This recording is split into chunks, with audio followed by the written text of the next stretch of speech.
we rope this sled every day. We definitely rope it at every clinic that we put on, but it's an all-in-one sled. You can take your ground dummy with bones, Jake steer, whatever it may be, and you can set it up there so you can take it apart, have your groundwork, you can put it back together, you can sit on your horse, rope it stationary, or you start pulling it and turn it into a sled. But it tracks really, really true. It doesn't matter what ground you're in, it's going to track evenly. So, and it's lightweight, but on top of that, I mean, the price of it. Yeah. We're talking about $550, $600 sled. I don't have a head and dummy. I've just got a bale of hay. Can I put that on there? Oh, you bet. Perfect. Yeah, just get you some bungee cords, put your bale of hay on there with a head and strap it down, and you're ready to go. There. So if they have questions about that, they can talk to you as well. Steve Neely is back towards the saddles on the wall back here. He can answer questions for you, and it's a great product. We use it, and that's the Rope Right sled real quick right there. I want to talk to Drew Horner for just a second right here. Drew, it's your first time to the NFR. Steers are a little different, you know, as far as, you know, what they've had in the past, but they're just regular steers, right? Yeah, they've got horns and everything? They've got horns and 2 feet, or 4 feet, really, but the back 2 feet's all that matter for us. But talk about your week so far. My week's been all right. My experience has been fun. It's been outstanding. I got out here last Monday, and we broke the steers in for the first time. That was a dream come true for me to get to see all that. And, yeah, I mean, it was kind of, you know, I didn't really expect it to be this grand and this big of a deal for us. I was kind of treating it like it was any other rodeo, and when you get out here, you realize it's the NFR. It's not just you know, back home rodeo or anywhere else in the country. It's National Finals Rodeo, the best guys in the world, and this is where we try to be every year. And this is our goal. This is our dream come true for me. So it's been awesome. I've loved every minute of it. You've won some pesos while you've been out here as well. We've won a little bit. Split around for sure. Yeah, we split around, and we've placed in 3 other rounds. So we won about $25,000, which is good. And we got a chance in the average right now. We've kind of been back and forth in that average. We went from 5th, and by the 6th or 7th round, went back to 9th, and now we're back to 6th in the average right now. So we got a chance at, you know, keep catching some steers and putting them together, and hopefully get an average check. But we need to win probably we need to win a little bit more money in the rounds here to kind of move ourselves up in the standings so we can finish inside the top 7 or so, or something like that. So. Perfect. Well, Drew's part of the NRS family. We are honored to have him. This is a question and answer deal. It's laid back. If you have a question at any time, raise your hand, shout it out. Guys, I'm going to let y'all go to it. Big hand for Krece Harris and Drew Horner. Thank y'all. Well, I'd really like to start out by saying I've got Drew up here this morning with me. He's been up here several days this week, but I'd really like to tell you that if you come to one of my roping schools, this is where you're going to end up within how many years? How long have you been roping now? I started when I was 15, I guess, and it took me, what, 8 or 9 years? Yeah. So that's a pretty good accomplishment. But no, it's been fun working with Drew this week. He is part of our deal there to NRS now, and comes over and has practiced with me.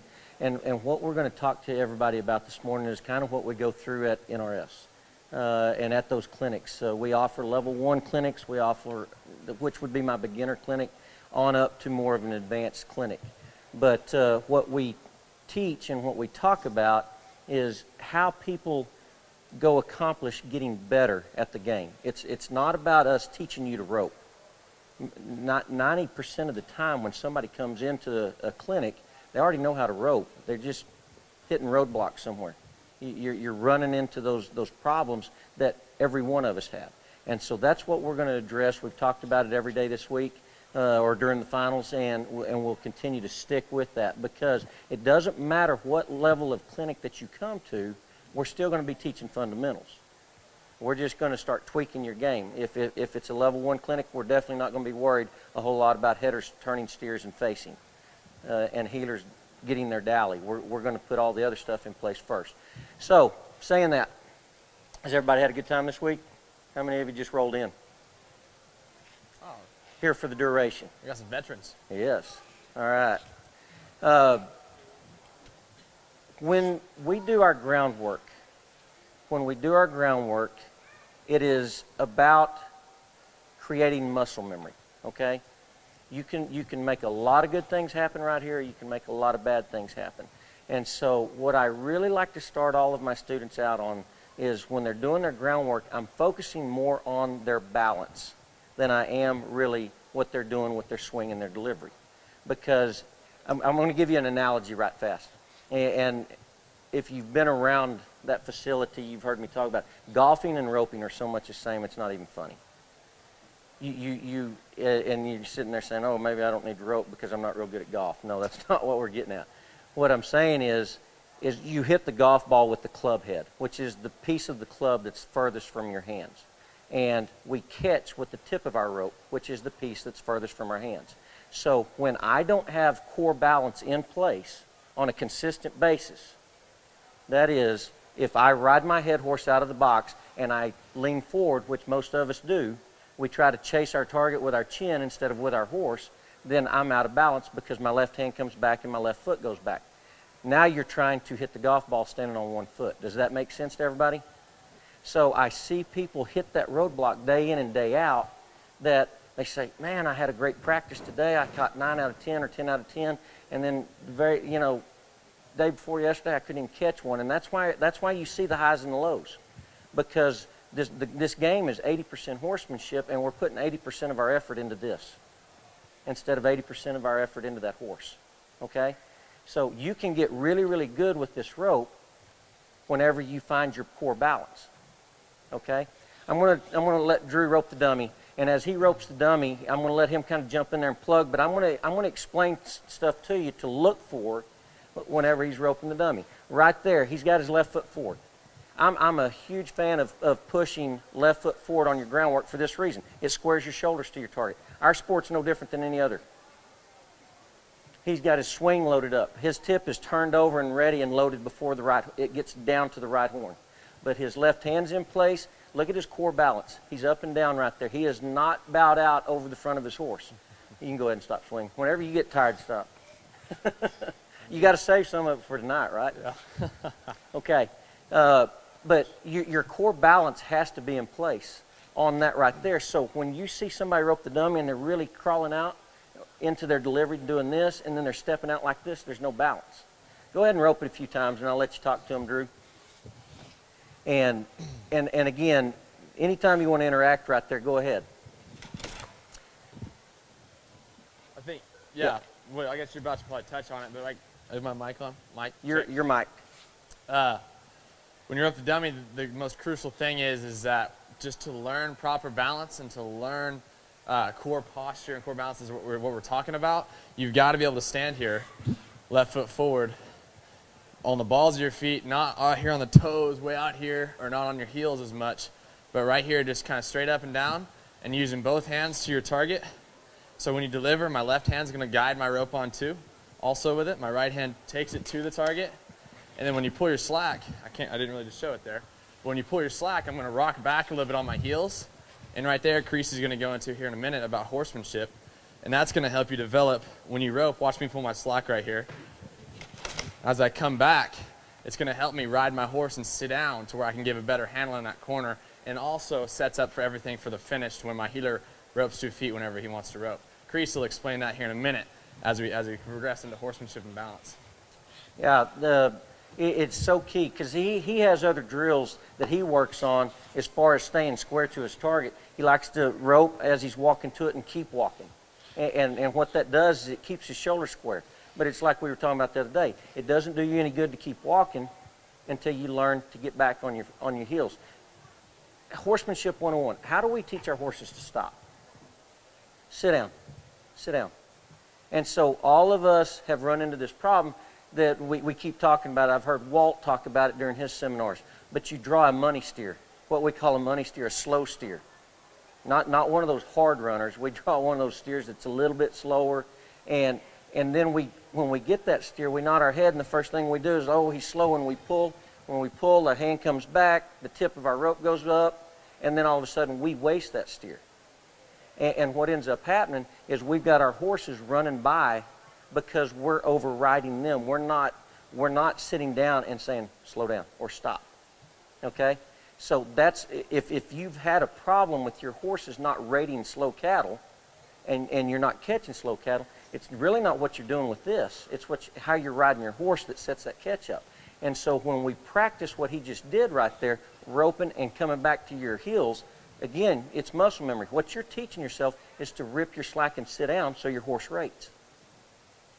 Your horse starts paying attention to that. I've had students bring horses in there that they felt like bulldogging horses. When you nodded your head, they just wanted to run by the steer. And so the first 4 times that I go out and I run a steer on that horse, I'll nod my head, and whenever I throttle them forward, if they just take off running, I'll start my swing and I'll just let my rope go and sit down and never pull on their face. And then by the time I get to that 4th or 5th steer, when that rope goes by their head, they're looking to rate. They're paying attention to me now. So I still want that run, but I want them to run collected. Does that make sense to everybody? And that's where we get into it because, yes, sir. When you're roping on your left hand, I was watching it a little bit high. Mm-hmm. You want that left hand to be in front of your horn or right on top? It all depends on where you're at right there, in my opinion, because we're going to start out in the box. We're going to be right here. So when we leave, we're going to be here. But his muscle memory is keeping that arm in this position because at the bottom of the delivery, our hands have to be together. So to answer your question, if he's back here like this, again, it's just muscle memory. That's where he's roped the dummy from. He is extending it forward in his delivery. Yeah, that's definitely key. As long as my hand is in here where I can do whatever I want with it right here. I can go back and forth. I can go off to the left if I want. But as long as it's right here, center of my body, then I'm pretty happy with it. As long as another thing to look at, as long as you're not pulling on your horse to balance.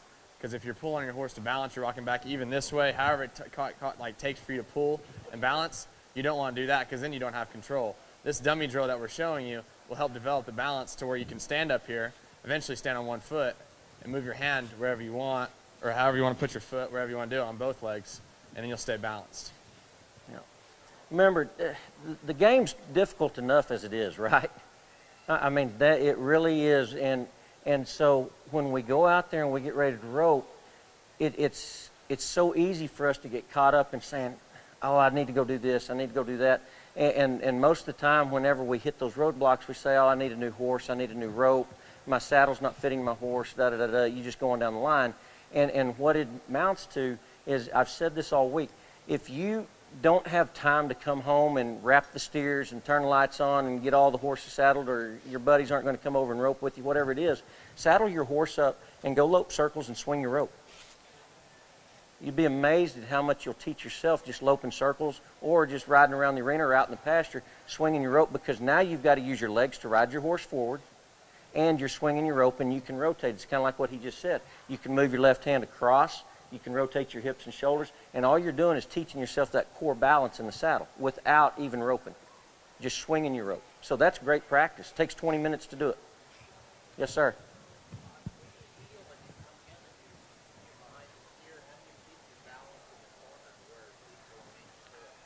His question was when you're heeling and you're coming through your corner, how do you keep your balance equal through the corner? Great question. Great question. But the best way that I can explain that is like driving a car. How many times have I seen ropers show up there, especially at my level 1 clinics, because they don't know where that core balance is? And so we'll go out there and we'll turn them a steer and we'll just ease that, and that horse keeps tracking, but they just keep going. You know, they keep going right and the horse is going to start going left. It's like driving a car. When you come up to a yellow light and you've got to make a left-hand turn, you don't lean to the right when you're going left. You've got to move your body a little bit with your horse through that corner, but as it comes through, your horse comes back under you to where you're balanced and centered. Yeah, I'm going to talk about timing in just a second for sure, because as we talk about the heading, we're going to talk about the handle, which creates all of this over here. But without a doubt, if you're not balanced, your timing's going to be off. Your timing's going to be off. Because I grew up, and most of us in here have heard it, but I grew up that you couldn't rope sitting flat on your end. You had to get up, get out of your saddle, get to the front of your saddle and on top, you know, over that horse. Not bowed out over him, but over your horse. And if you didn't, you couldn't rope. And it just took all of us about 10 years to watch Clay O'Brien Cooper sit in the middle of his horse and ride to his shot. And then all of a sudden, we all start figuring the game out. So I like to use analogies, and on that particular deal like that, I remember when I was a kid, my dad ran his company with pen and paper. You can still do it that way. You're just not very efficient. We're making this game more about our horses now than we are about the catch. And that's a hard sell for me. That's a very hard sell for me. Students show up to a clinic and I look at them and I say, I don't want you to worry about the catch at all. And they kind of look at me like, you don't care if we catch? And I said, no, I want you to put your effort in executing the catch, not the catch. Because if you just go out there and back in the box and all you're thinking is catch, catch, catch, you're creating bad habits that lead up to the catch. Agreed? Yeah, oh, definitely. I mean, when I practice with Drew, when I watch Drew rope, Trevor, you watch those guys practice. They're not out there practicing to see how fast they can be. They're practicing scoring their horse. They're practicing opening up. Or when they score their horse, their shoulders are already square in the corner of that box to where they're loaded. They come across the line ready. When they ride, their balance is in place, so when they get there, their tip is in place, they're ready to catch. Whether they're going to drop 2 coils, 3 coils, or run to the hip and make a jackpot run. But as soon as they rip that slack, those horses soften up. As a heeler, it's a blast, because I know as a heeler, all I've got to do is get out there and get in position, and I need to stay locked in on my target, which is the back end of the steer, and whenever it moves, I need to be ready to rope. And I'll talk to you about the timing in just a second. Agreed? Yes, sir. Yeah, they're not working on trying to go out there and accomplish speed. They're out there trying to accomplish consistency and muscle memory. And the more you do that, then it's just a reaction. Repetition. Repetition. Repetition. That's why you go to the practice pen, put the reps in, right? But you've got to go to the practice pen with a purpose. Quality repetition. Quality repetition. So if you're not scoring your horse good, you might need to spend a week just learning to score yourself, which means your horse gets better scoring. What I mean by scoring your horse, folks, is if you're inconsistent with your hand and your body sitting in the corner of the box, your horse is always going to be inconsistent. If I nod my head and my body moves like that, that's a command. My body moves, my horse pushes. But if I nod my head and I don't wiggle my body, then my horse starts waiting for me to move my body. Then they start leaving when I ask them to leave. Something that's that simple. Okay? Again, squaring your shoulders. Drew, put your right foot forward for him right fast. And does everybody see where his shoulders just went? As soon as his right foot went forward, his shoulders went back off that direction over there, which really what I say is he's square to his horse's head now. He's not square to his target. We want to make sure that we're in our own lanes. The header's in the left-hand lane, the steer's in the center lane, and the heeler's in the right-hand lane going down the arena. You don't want to end up in the steer's lane because then, again, we start tweaking those horses. That horse gets trapped behind the steer, now he's got to get away from the steer. A lot of calf ropers. I see a lot of calf ropers come in, and they've been breakaway roping, they've been roping calves, whatever it is, but everything's right here, so their shoulders lock off. I've always said this. It's so impressive to watch somebody like Trevor win the world in the calf roping and the head in the same year, because you can't ride your horse the same. You can't ride your horse the same. He has to balance and square up and be to the front in the calf roping because it's all going to be here. Yep. But as soon as he gets on that heading horse, it's all back over here now. And that's what they practice every single day. But now here's what I also want to tell you about that on your groundwork. If your right foot's forward, guess what you need to do? You just rotate your hips and shoulders. So you've got to put that in order first before you work on your delivery. Okay? Does that make sense to everyone? Again, your mind is training your muscles what to do on that repetition. And when we see ropers do stuff like this on their groundwork and they bow into it and they come off and I've got all of my weight on one foot right here, you're going to do the exact same thing in the saddle. You're going to make that move for your delivery, and when you do that, that's where you're going to end up. And we all know, especially on hill horses, what do whenever you crawl out over that right shoulder? That front end goes down. That front end goes down. Heeling is a lot of fun when your horses drag their rear end in the stop, because when they're dragging their rear end in the stop, they're actually helping you deliver your rope. They help you finish. Yep. When they peg their front end, they're dictating your delivery. They're telling you that your tip's not going to go through unless you were just that great on your delivery. That's Jay Corkill's a machine about it. He comes around, he's square in his saddle. He's not necessarily like falling out over the front of his saddle, but he's in the front of his swells. And when he heels, he's right here with it every time. He's been struggling with his dally this week, but he went back in practice. But when he gets a dally, it is tight and fast because his horse is stopping on his butt and collected, and he's pulling back right there. And his dally comes tight. Clay faces. They got a fast finish right there. Yes, a really fast finish. But it's because of the heeler. All the Clay has to do is just get his horse flipped around. Jade just pulls back. Yeah. That, again, but that's what they practice. That's what they practice. You watched Jade last year here, and his corner was the same every trip. He never leaked in on the corner to where he was trying to back off.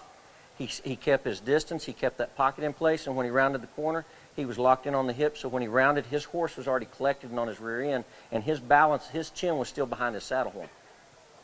Now, am I saying he didn't lean? No, that's not what I'm saying. I'm saying he was balanced to go into a delivery, and as he bottoms out on his delivery or finishes his delivery, his body may move forward right there, but all the while that knee's starting to soften so he can sit right in the middle of that saddle.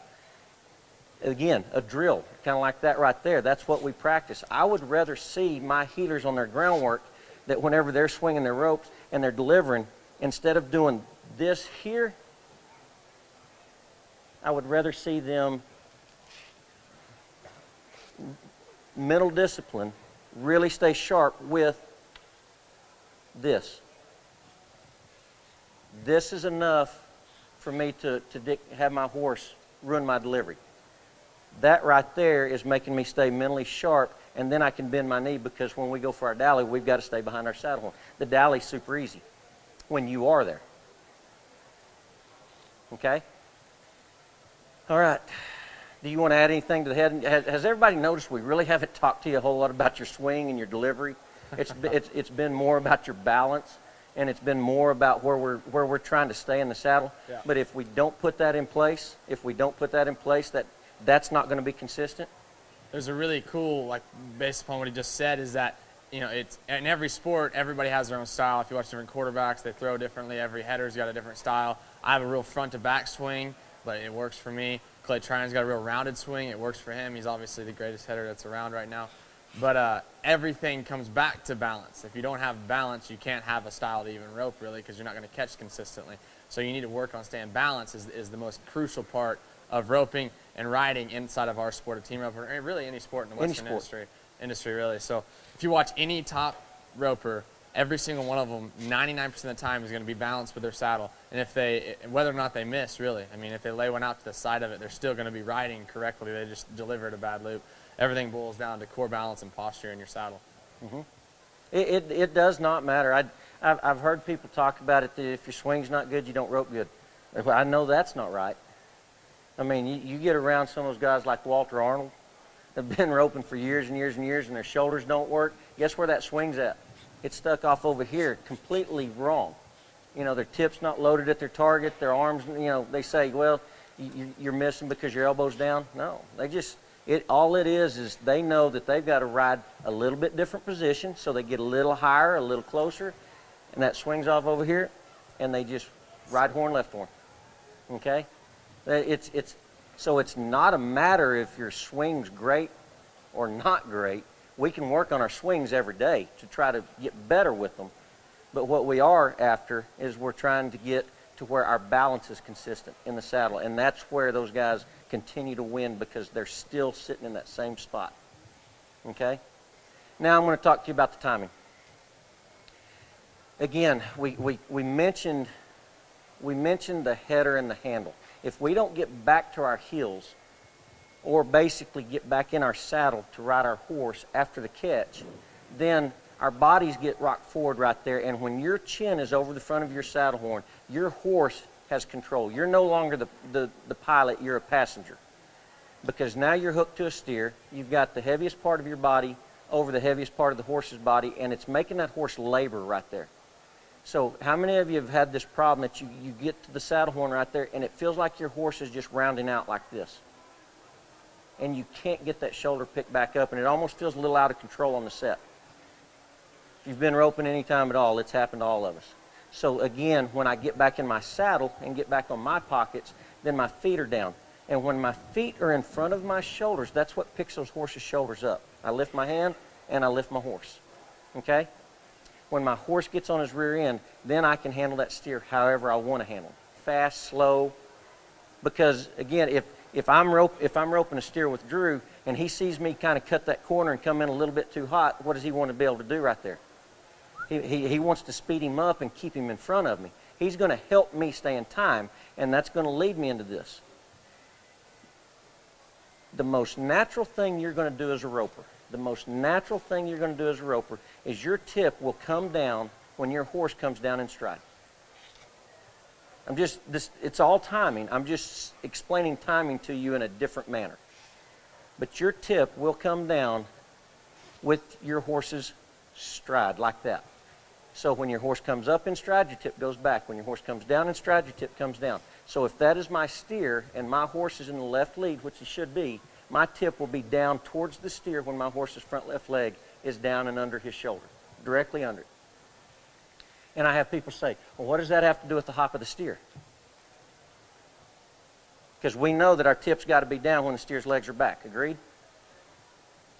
If you match the speed of your horse to the speed of the steer's legs are back. So, if I work a little bit harder going down the arena, then I don't have to work near as hard going across the arena. That means when the gates bang, my first job as a healer is to do what? Haze. And that doesn't mean I jump out there at the head of the steer. It just means I create my haze. The steer recognizes me before he recognizes the header. Because the header is actually a hazer as well. We're trying to box that steer straight. Yep. So as I'm running down the arena, I get to position, and when I get to position, I don't back out. I stay here. My horse's nose even with the hip of the steer. So I want my horse's nose coming across somewhere right in here, and then I match my speed. And you're saying, well, how do you do that on a 4-second run? It's all in cadence. Those runs you do have to practice. You know, as a healer, you have to get somebody ahead, or whether they just stick it on them in the chute, you have to get them to turn them fast. But more jackpot style runs, I've got to get up into position, and when I get up into position, then I stay in position. I like to be about 12 foot out, anywhere from 10 to 15 foot out, and that creates that pocket. So when I lock in, and here's what you see happen to a lot of people, they go to watching the head catch. How many of us are guilty of that? And that's why you don't want to ride up here. You get up here and you get to position, and then all of a sudden you run by your corner. Well, it's not because you're out of position right here. You weren't too high. Horseman, again, going back to the horsemanship side of it, your horse goes where you look. If you're watching the head catch, by the time you react, it's too late. Your horse has already stepped that direction. So if I'll get up here and get in position, I'm not worried about my header. I know something's getting ready to happen right there. I got to get ready to catch. Again, I'm already in time with my horse, and I've matched the speed of my horse to the speed of the steer going down the arena. So if it stays consistent, guess what I have? I have a shot on the corner. Yep. I have a shot on the corner. I have matched my timing going down the pin, so I don't have to worry about kicking across the pin to time up. Okay? Does that help everybody understand timing a little bit better? Because you can watch all the videotapes that are out there. Every one of them, we use them. And I'll frame it out slow, very, very slow. Look at that horse's front left leg hit the ground. We're still running down the pin. The tip is down towards the steer. As soon as the steer makes the corner, the heel rope's going down into a delivery. So if timing was all about getting over the steer's back going across the arena before you can catch, how do we catch them on the corner? Because the timing was already created going down the pin. Does that make sense to everyone? So don't overcomplicate that. Now, here is what I'm going to tell you. I see a lot of students come through the corner and they can't let go of their rope. They can't let go of the rope. And it's because of this deal right here, this muscle memory that we learn on the ground. We swing over the backs of these dummies on the ground. Like that one right over there, not so much. But when they're up and off the ground like this muscle memory right here becomes this muscle memory when I get on my horse. See how high my tip is? So we get to position, and it takes 1, 2, 3 more swings just to get my tip down to catch. Well, I've already bypassed the best 3 shots that I had. So if I'll practice my groundwork, swinging my tip behind the legs, then when I get on my horse, guess what I have? Right over the steer's back. I have created that muscle memory to to have my tip down through the corner. Something that simple. Tips down, this becomes my muscle memory, there's my delivery, okay? I don't have to adjust it. I don't have to adjust it. I don't have to come from high to low.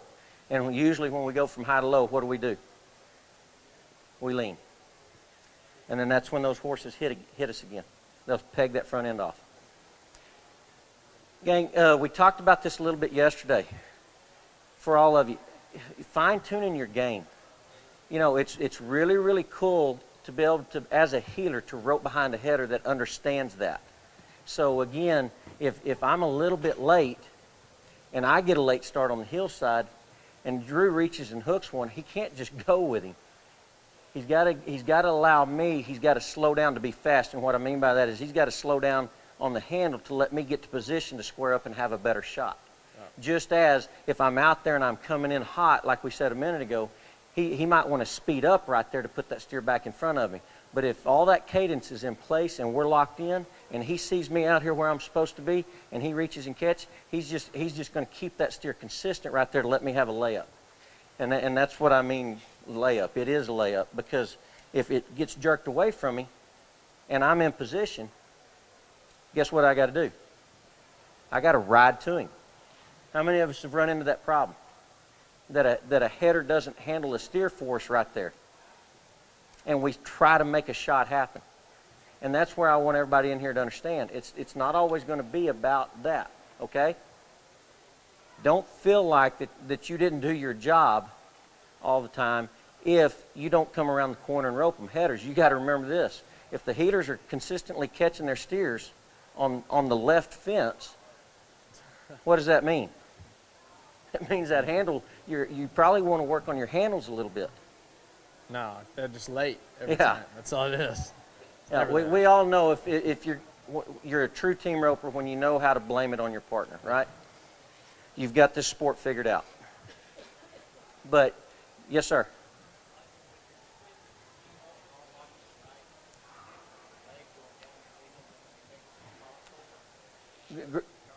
Yeah, great question. Me personally, I watch the hip of the steer down the arena, and as I come through my corner, I move my sights from the hip down to that hock. That way my hand goes where I'm looking. Yes, sir. Pardon me? Right. Well, do you remember how we were taught so long that, again, we rope 700-pound steers, we use stiff ropes, that whenever we deliver, that we had to go around and put the trap out in front? Again, there's nothing wrong with that, but we're not trapping these steers. That trap right there is a catch, just as this is a catch. This is the #1 drill I show my heelers, to learn to use the tip of their rope. I'm just placing the tip of my rope and I'm shaking hands. I'm shaking hands with that right leg. My rope comes out of my hand in my delivery like this. But all the pictures we see in the magazine look like what? Now do you know why I have a job? It's pretty simple for us to get caught up in what we see, and so you go, just because that picture, at this stage of the game, that heater's already got that steer caught. But the actual delivery was like this. I've been cutting up about it. We've got the rope right sled over here at Texas A&M. Steve, he knows what that means to me. But this is very difficult for me to do since I went to school at Texas A&M. There's your bottom strand. There's your top strand. If your hand rolls in your delivery, your bottom strand turns over with it. Your delivery is like this. Once it comes out of your hand, then you roll over to get your slack. Head nor heeling. Yep. Head nor heeling. I'll let Drew touch base on that on the heading side. But you see it all the time. Yeah, heading, definitely. Same drill, same concept is what he's talking about when you deliver. He's not letting go of his loop through up the feet. You can do the same thing heading. You can stand up here within reasonable distance where you're looping. You can reach out there and catch it. But do the same thing. Your pinky's going to go underneath the right horn. This is, Jake Barnes right here. Jake Barnes used to teach this all the time. Pinky's underneath the right horn, index fingers over the tips of both horns, which ends up going over the left horn, and just step in and hook right there. I don't want you falling off balance. See, I didn't lose balance. I didn't rock back because I wouldn't pull my slack, but I didn't lose balance doing the drill too. My left foot's forward. I'm right here swinging, breaking it over just outside the right horn. My pinky's going to go under the right horn. My index finger goes over the left horn, and just hook the horn, so don't let go. That'll teach your muscle memory to stay balanced in your saddle like we've been teaching, and then also teach your delivery coming across the horns and under the base of the right horn. It's not going to do us any good to deliver our rope, like you said, until we understand how to place it. I'm not a big fan of teaching throw your rope, throw your rope, throw your rope, because really on the heel side, it is a finesse loop. We place our loop down there. On the head and side, you'll always hear me say, guide your tip, guide your tip to your target. Because if I say throw it, then everybody just starts chunking it. It's not a ball. Again, the piece that we're catching with is this. And if I accelerate my delivery, and it's happened to every one of us, we split the horns. When I accelerate my delivery, my hand is pushing forward while my tip is still back here. Did everybody see what my loop did? If I slow my delivery down just a little bit from my swing, my tip moves forward. Look at how my loop opens. So we run into that problem, and it's waiting on that tip and learning to use that tip, and I do. I have my students at those clinics, when we rope the heeling dummies or the rope right, we stand in position and we learn to swing the tip of the rope down there and let the rope catch. Don't make it catch, let it catch. My tip is loaded across that hock. It's coming right across that hock. I just wait on the tip without bowing out.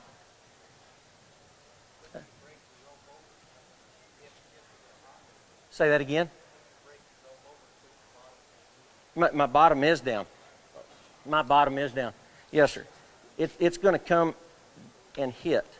And when it hits, my hand has to be in this position. Because we already know, what you can watch me let go of it right here. If my hand rolls in my delivery, watch where my bottom string goes. And it really shows good up. Yeah. Shows up good on this slick carpet. Is your pinky, I was just looking at this, is your pinky, like when you deliver here, are you holding it, breaking it over here, and then right when you get to the hock, are you putting your pinky down? Yeah. Or are you having it opened up a little bit out here? No, I've got it opened up a little bit out here. It's kind of like the head and swing. We turn it over in our swing, and then we don't turn it over in the delivery. I'm turning over in my swing, and I'm not turning over in my delivery. So it is. It's coming out right about here. My hand's starting to stay in this position, so I follow it all the way down. Okay? But that little drill right there will help you so much with your catch. Now, there is another thing that we see on a regular basis. I watch a lot of healers walk up to these dummies, and they do this deal right here. They go. And they will practice that and practice that and practice that. I've stood there. We have a roping every Tuesday and Friday night there at the NRS Training Center. And I will watch those healers come in, and they'll stand there on that rope right sled, and as soon as they get on their horse and they go rope a steer, guess what they're doing? They're pulling slack before they catch. Again, their mind worked on lifting their slack before they worried about catching. So again, on my groundwork, it's just mental discipline is what it is. It's mental discipline. When I'm doing my groundwork, I'm not worried about my slack. I'm worried about the catch. I stay down. I don't lift it. I finish what I start. Then, if I want to pick my slack up, I'll do it 3, 4, 5 seconds after I deliver my rope on the ground. Because that's, again, where some of those bad habits are created. Okay? Does anybody have any questions on that? So we've talked about position. We've talked about keeping your shoulders square to your target. Again, we haven't talked a whole lot about roping as far as your swing and your delivery. We talked a little bit about it here and a little bit about bottom strand underneath the right horn, top strand over the left horn. But all of those drills that we just did and walked you through are drills that, again, your fundamentals don't change. They stay the same. So when we get those fundamentals out of place and out of order, then it makes it very difficult for us to go get better. And again, that's where you start regressing instead of progressing. Okay? Don't overcomplicate it. I have students send me emails and text messages all the time saying, man, I was roping great. All of a sudden, I just hit this roadblock, and I can't get over the hump. I can't get over the hump. And I say, well, tell me what's going on. As soon as they tell me what's going on, I just send them a reply back. They call me a week later and say, fix the problem. Now, how do you fix the problem through an email? Through a text message? Because again, if step A is not in place, it's going to make it really hard to do step B. And that's all that happens to us is we get it out of order. You're trying to put the wrong piece of the puzzle in that spot. And that's the fun part about practicing, again, with these guys is it's not about how fast we're trying to be. It's about how controlled we're trying to be. Yeah. If I go execute the fundamentals of the run, the catch is going to be the easiest part of the run. I just can't make it easy unless I've gone and made that muscle memory to get to position, because I've heard Tyler say it all the time. I mean, if we go practice and we practice right and perfect, then that becomes the habit, and it's just a reaction. Then you load up and go to the roping, and you take everybody's money because it's just another day in the practice pen. That's where you got better. But it's pretty easy to be high callback, and music gets loud, and and all of a sudden you're not thinking fundamentally correct anymore. You're thinking about loud music, don't miss, don't miss, don't miss. Oh, yeah, but that's where your repetitions of practice come in. Your muscle memory comes into play there. When you get into competition and you get in those pressure situations, I mean, for you guys, I don't know if any of y'all went to the World Series ropings over there. I mean, they make it a big deal. I mean, it's a lot of money. That's a lot of money. And then they also, I guess, they showcase it too. They put a lot of music in there. And that's when you start to, you have to trust your stuff, as all the mental psychology sports coaches always talk about. Just trust your stuff. The practice pen, you got to develop good habits and good reactions to whatever that steer does and whatever scoring you got to do, and then bringing it back to core balance. Then you start to trust your core balance. When you can trust your core balance, you start to trust your horse. Then you realize you're catching consistently in the practice pen. So when you are high call, I mean, for me, a pressure situation, we had a big win this year, San Antonio. I mean, we're second out at San Antonio out of 10 teams. It's pretty much a one-header when it gets down to it. My hand was shaking before I backed in the box, my right hand. But when I slowed down, when I walked in the box, just breathe, just chill out, and told myself, trust my stuff, see my start. We made a good run, 5 flat. I mean, it just boils down to being able to overcome that mentally. I mean, that was a prime example for me. I mean, exactly. The reason I was able to have success this year was because I overcame my nerves, was because of my quality repetition that I put into my practice sessions of core balance and just trusting my horse and trusting my ability that I can do at home when I get into these pressure situations. And now the NFR, you know, it's a big deal for us. So, yeah, you don't get to the NFR by not roping good. I mean, it's a mental game. It is a mental game. So, you know, I think everybody approaches their mental game a little bit different than the next person. But if you get to the short round, and sometimes that's the hardest steer to catch, isn't it? Because of what? You're thinking it's the short round.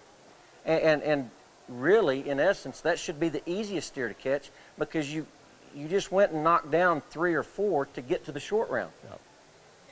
And you had 500 teams, and now it's down to 20 teams. You know, whatever the case may be. So that short round steer should be the easiest steer to catch. But because the lights get a little brighter and the music gets a little louder, you know, it's real easy to get caught up in that. And that's where you do have to take that deep breath and get back on the mental aspect of it and say, this goes right back to my fundamentals. Here's what I practiced, and I practiced that, and all I have to do is go beat that steer. I don't have to beat another team. I've got to beat that steer. Okay? We're about done. We're about done. Does anybody have any questions? How to practice? You want a few drills, or from start to finish? Yeah, definitely. Okay, so I showed you a little bit earlier. I don't know if you saw this. I showed you a little bit earlier. Left foot forward is what we're talking about. Staying core balance, staying posture upright, and then the swing I like to have is I like to try to break it over just outside the right horn, and then carry it across both horns. That's not what we're worried about here.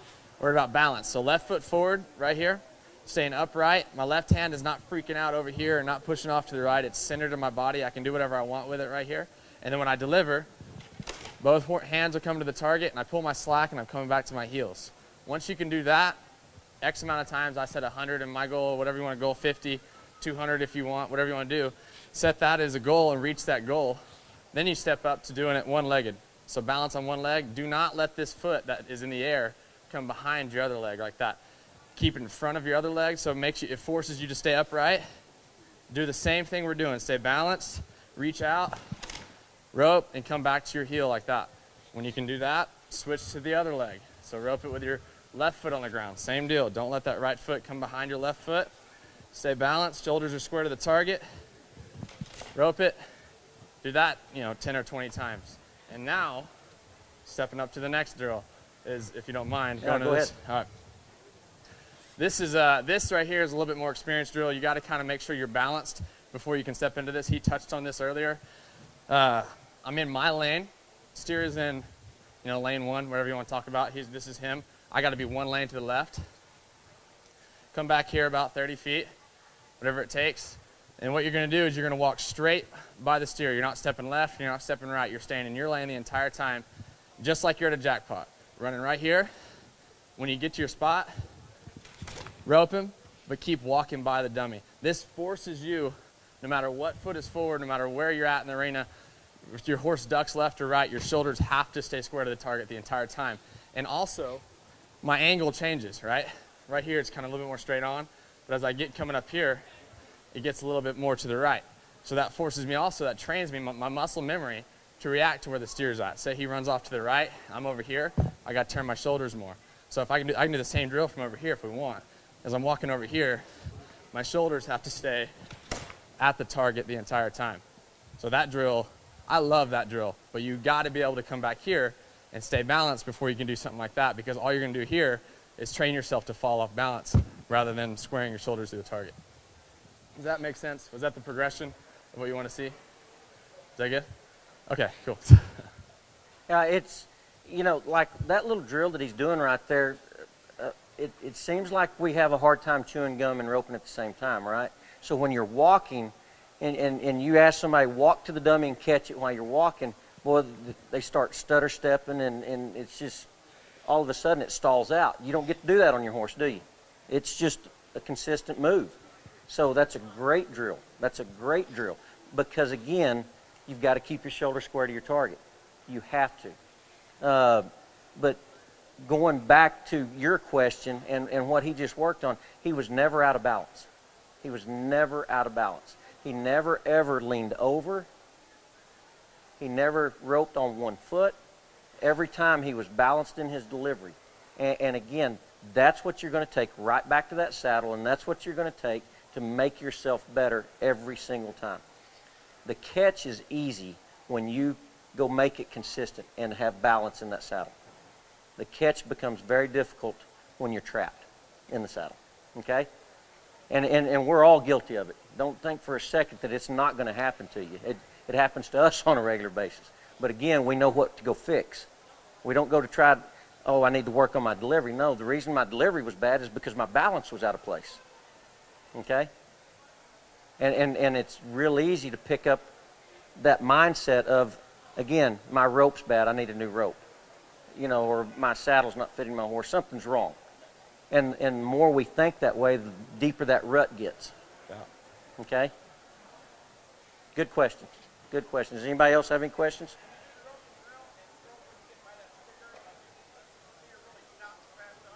Yeah, you know what you can do? This is, I don't know if you want to do this or not. I do this all the time. This is even a step higher. We haven't taught this one yet, but it's the same drill, except I'm going to run full speed right by it. And I'll reach at it too. So I'll start from back here and just go like that, except we can move it out here and we can throw 2 coals doing the same thing. And then when you gain on him, you'll realize how much slack you got. And that's when core balance comes into huge play, because your horse is running off, essentially not running off, but he's probably listening to you. That steer just stops and checks off, and you have to keep it on the horns. So you got to square up to your steer as much as possible, whether you're right here, keeping it tight, stop your horse, whoa, dally. The steer's probably going to be back here and hit, but you don't want to just rip him away from your heeler. You just want to square him and keep him kind of moving right there. So yeah, I mean, this right here is huge, as into what you're asking, I guess, about when the steer checks off. You've got to be up and balanced and ready to rope, no matter what. You don't want to just steer to check off right here, and then, oh gosh, I got to take 20 more swings, get him out there, and rope him as he's going away from you. You need to be up and balanced from the get-go. He'll probably tell you here in a second about scoring. Scoring is not just reading the steer and getting a good start. Scoring is staying balanced with your horse. If you can stay balanced from the get-go, right at the bat, it doesn't matter whether you get a good start or not, you can take 2 more swings and reach, or if you get a steer that checks off, you can just crack it on them right there, check off your horse, stand balance, square them, and keep them right in front of your heeler. Is that right? Okay, let's make sure I just answered your question correctly or not. Hey, we only have a few minutes left, but I started the seminar out saying don't make it any harder than what it is, right? Because we know that it's pretty easy to go out there and pick up bad habits or fight it at times. And the best way that you can approach it, again, is to work on what we talked about. I've said this every day that I've been here. I have not seen a barrel racer at the NFR nor any of these rodeos that you go to all year long run down that center alleyway, and when they get to that first barrel, stand up to ride around that barrel. They get down in that pocket. You don't see cutters cut a cow out of the herd, and then before they drop their hand to work, they stand up in the saddle. They sit down and they ride their horse. Every bit of that is that core balance that we're talking about. If you want to work on getting your game better, use your core balance to get better. Okay? That's where it comes into play.